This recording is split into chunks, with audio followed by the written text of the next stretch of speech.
Hey everyone, welcome to my first YouTube video. I'm going to show you how I designed this hibiscus nail set using gel polish from Glam. So let's get right into it. So this is just how I do my French tips. I know everyone has their own different technique that works for them, but this is what I do. So here I'm working on my smile line for my French. Over time, this technique really works for me because I do my French tips pretty quickly when I paint them on like this.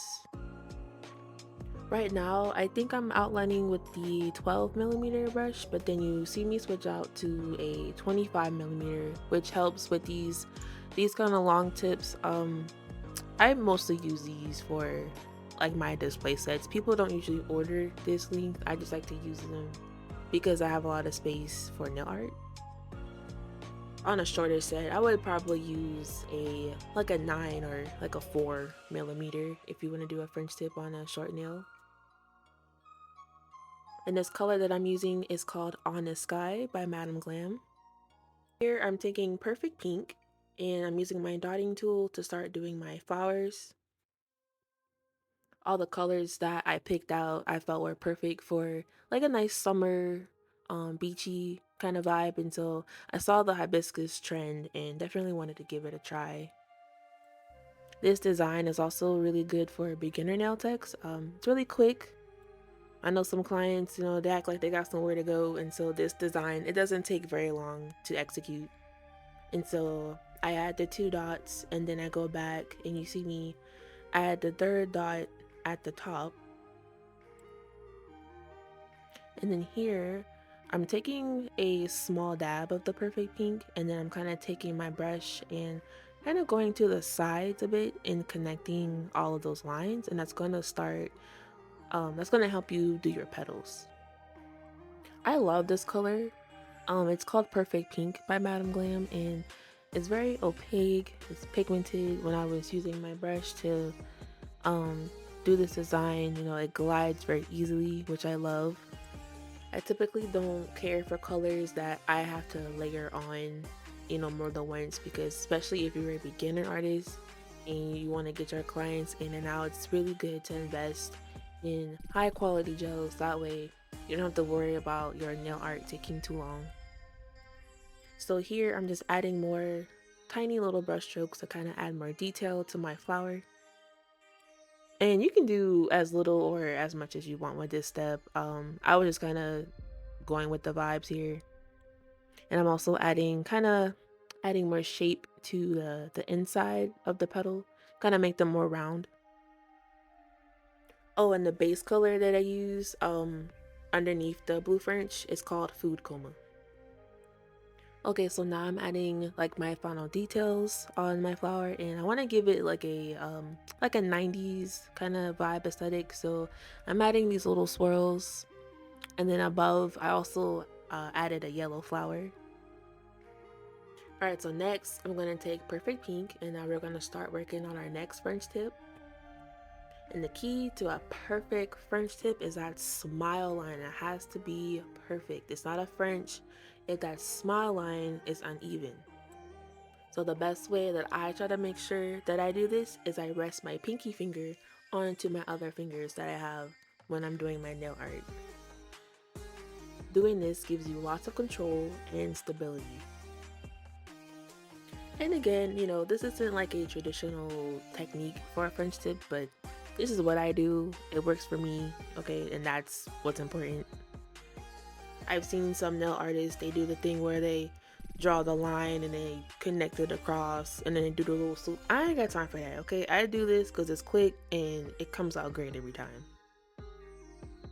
The brush that I'm using, it's a 25mm nail art brush that I got in a set from Shein, and if I can figure it out, I'll link it in the description below. Sadly, I lost the video that I recorded when I did this little shark.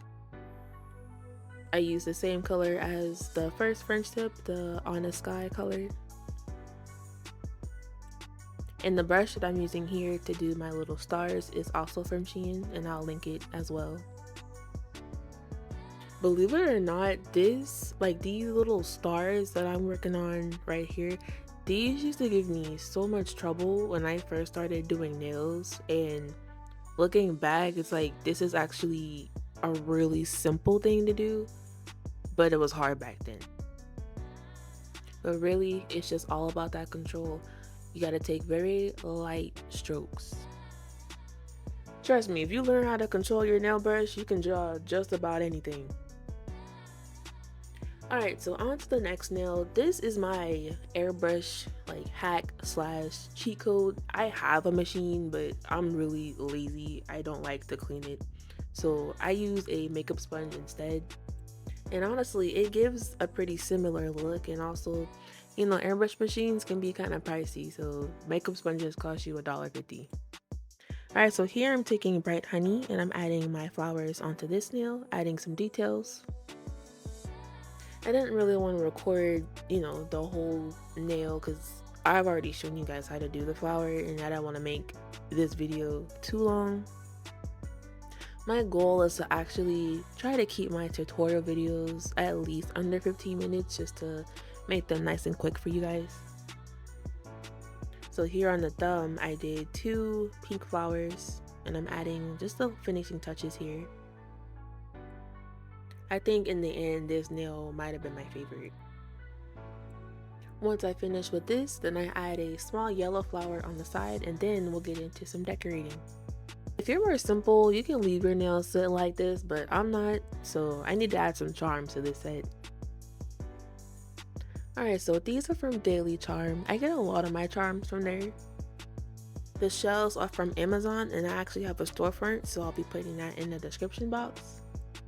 I'll also be using this jewelry kit and some gel from Model Ones. This glue gel is honestly one of my personal holy grail products. I use it for all my charms. As you can see, the jar is nearly empty. I love this stuff. So I'm taking my wax pencil and I'm slowly, carefully placing my charms onto my nails. One thing that I like to do is I kind of like to mold and move my gel to make it look like the shape of the charm that I'm going to use to put on there. That way it's extra secure. And when I use this, my charms, they don't move. Another thing that I like to do with my charms is after I put them on and I cure them, I go around them with top coat and secure them in place. And it's also good to do that because if you use gold charms, sometimes what happens over time is they can lose their color. So when you top coat them, they won't lose their color. I love this palm tree charm. It's really cute. I've had them sitting around for a while, so I'm happy that I was able to finally use them. And again, all of these charms came from Daily Charm, and I'll try my best to link them below. So on the thumbnail, I decided to do like a small cluster of charms. I'm using a starfish and 2 small seashells. Another thing I love about Daily Charm, they have a really nice, like unique, large catalog of charms. They have gold, silver, cubic zirconium charms, every holiday, love them.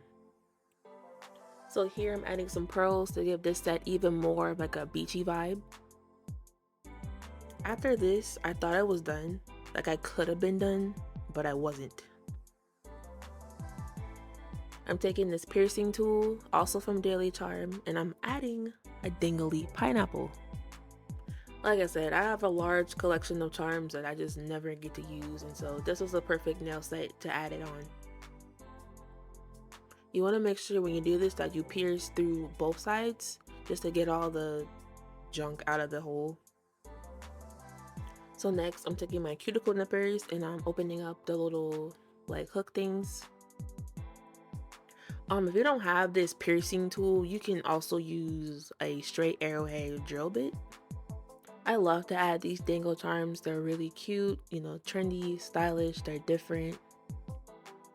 Definitely try this look on your next nail set. Alright, and here is our final nail look. I absolutely love this set, okay? It's giving vacation vibes. I want to thank Madam Glam for sending me the colors to use in this video today. Let me know in the comments what you think of this nail set and also if you have ideas for me to do in future videos. Thanks so much for watching. See you next time.